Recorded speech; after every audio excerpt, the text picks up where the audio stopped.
This is Abe Friedtanzer from Awards Buzz. I'm very pleased to be speaking with Victoria Warmerdam about I'm Not a Robot. How are you, Victoria? Good, how are you? Thanks for having me. Of course. How do you feel when you have to go on a computer and authenticate to prove that you're not a robot?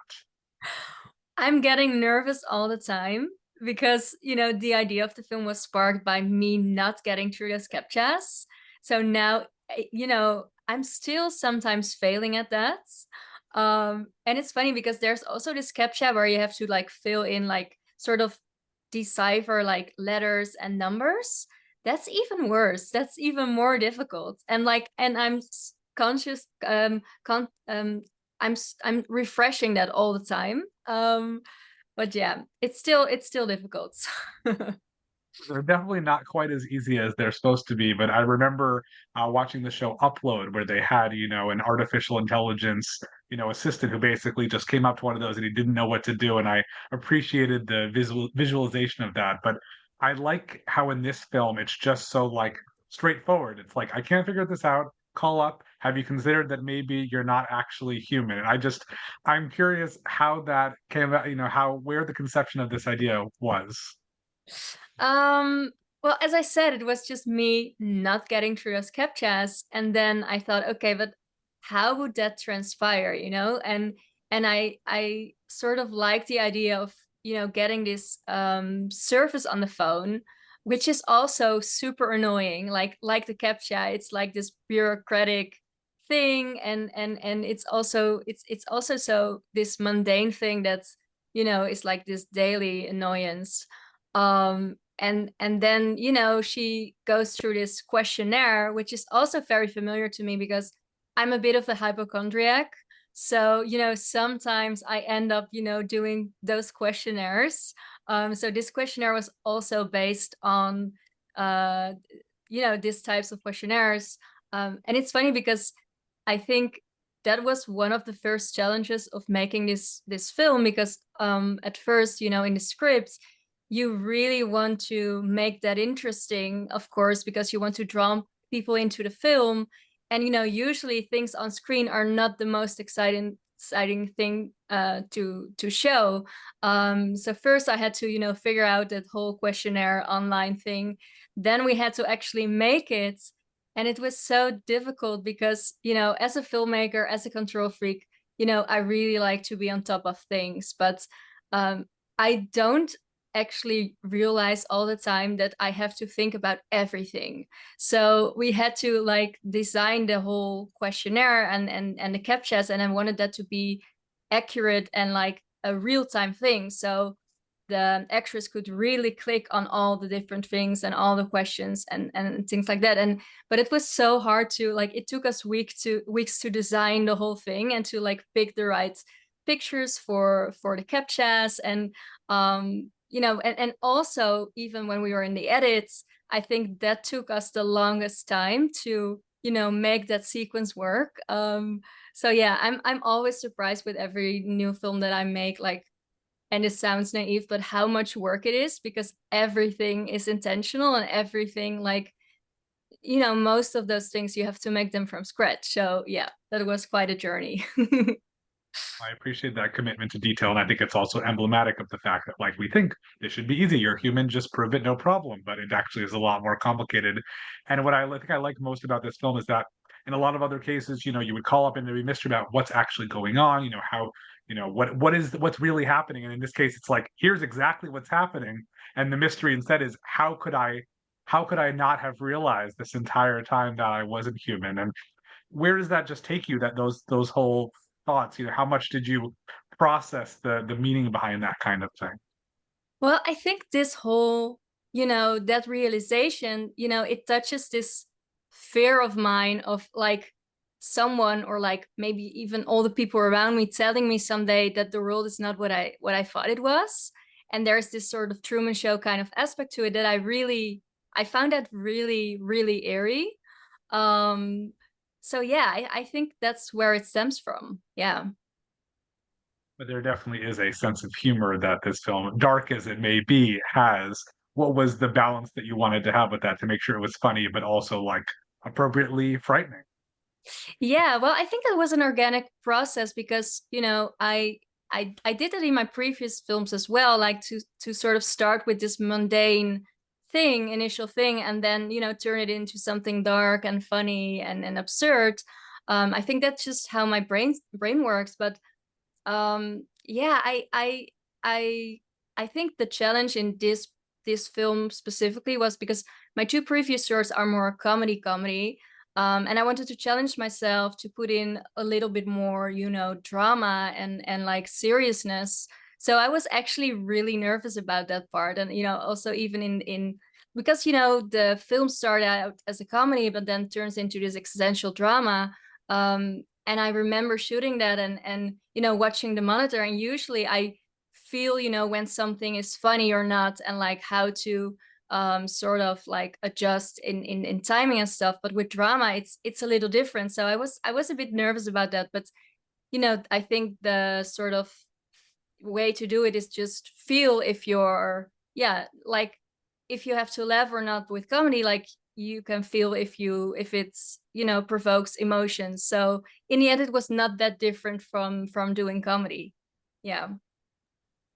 I'm hoping that those who are watching right now will pause and watch the film if they haven't yet. But I think the ending really works very well. And I'm curious if you always knew that's where you wanted the story to stop and sort of leave off on a haunting finish.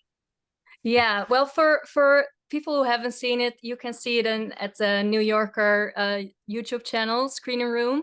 So otherwise, this would be a huge spoiler. But yeah, funny enough, like I had this beginning, with the whole captcha thing, and then pretty quickly, I always saw this ending, which I was surprised by myself because it's quite dark. It's darker than I usually did before. So then it was a challenge to, have this build up because it goes from this mundane thing to the dark ending in like less than half an hour. So I had, in this case, 22 minutes to get there. But I just saw it as like a really fun challenge, script wise, to sort of build up to that point. And I think that was also maybe the most challenging part for me to write those last few end scenes, and to really make it believable that we go from this from 0 to 100. So yeah, I think that was the biggest challenge script wise. And I like that there's almost no introduction or exposition, and we just go right into this, the captcha and then the phone call. But I'm curious, have you thought about turning this into a longer feature? Do you feel like this is exactly the right length of story that we need for it? Yeah, well, it's interesting that you mentioned this because I'm actually working on a feature version of this one. But when I made the short film, I thought, oh, but this is just a perfect short film, and you only need these 22 minutes. So I never made this film as like a trailer for a feature or whatever. And I think the short is a short for a reason. But when I finished, shooting it, I kept thinking about, okay, but what happens next with the characters? What happened before? What is their backstory? What's their relationship like? And I just, I was also very intrigued by the whole artificial worlds behind it, the robotic part of it. So yeah, I decided to explore it and adapt it into a feature film. So I'm writing the script at the moment, which is a really fun exploration because in a way you sort of have to let go of like the short film, which is very difficult, but it's fun. Great. Have you received any surprising responses from audiences when you've been showing this to them? Well, the fun thing, going around with this film at the moment is that you can actually, talk about the film, with people like you, but also the audience. And it's funny to see that, every person has their own take on the film, and it's most of the time sort of like a projection of your own, struggles or things you. So I think an interesting take on this film, or not a take, but like a response, is that quite often, neurodivergent people really respond to this film because they also feel like an outsider sometimes, and that sometimes things are off and, not fitting in, being an outsider.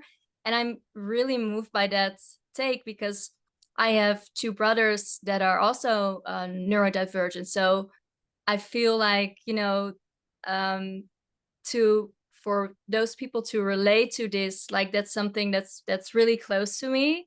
And yeah, I realized that I like to tell stories about outsiders, and stories about people who, sort of have to struggle and deal with how to relate to the world. So that's really interesting to realize. I like that. I do think the film still definitely is still a comedic sort of slant to it, and compared with your other nominees at the Oscars for Best Live Action Short Film, this is definitely the least serious of the bunch. Have you had a chance to see any of the other films, and has anything really stuck with you? Well, yeah, I feel like we are a bit of the underdog in this case because as you said, it's like comedy and it's not a typical Oscar film, I feel like. But I'm really impressed by the other films. Like, they are here, they made it here for a reason. And I think it's a very diverse year this year, and that's super fun. And I'm really excited to meet. Like, I haven't met all the people yet from the other films, but I will, and I'm really excited about that because I realize that's one of the most fun things that you can really meet other filmmakers from over the world and realize that you have like the same struggles and the same difficulties making films. And that's a really like that it's super cool to connect with people from all over the world. And what advice would you give to people who watch this film and are like, I think I might relate a little bit too much to this main character? Oh, that's super interesting. Yeah, I don't know. I'm just like I really relate to her, and you know, you might want to check if you're a robot. Well, I so appreciate the chance to speak with you, Victoria, and I'm looking forward to seeing what happens with the future. I wish you plenty of luck with that. Thank you so much, and thanks for this lovely conversation.